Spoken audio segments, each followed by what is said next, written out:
In the damp and misty heart of the Pacific Northwest, a musical revolution was brewing in the city of Seattle during the late 1980s.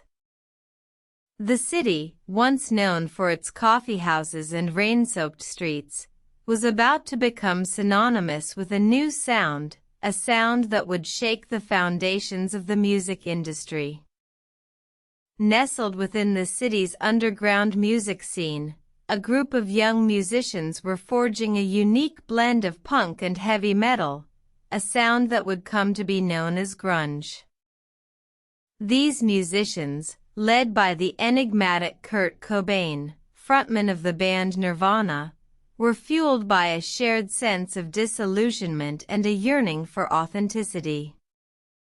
In the dimly lit venues of Seattle, such as the now legendary Club 21, these musicians found a home for their raw, emotional, and unpolished sound.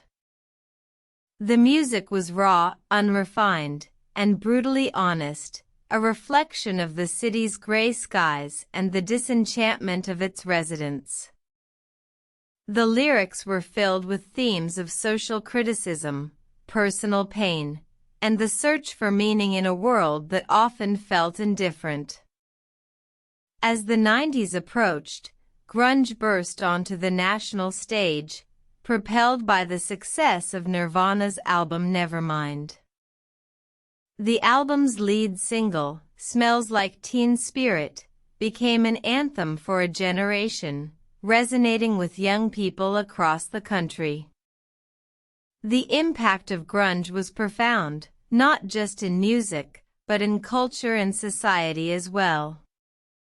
It challenged the glamour and superficiality of the music industry and inspired a new wave of musicians to find their own unique voices.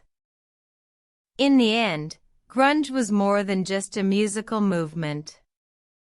It was a testament to the power of authenticity, the importance of self-expression, and the resilience of the human spirit in the face of adversity.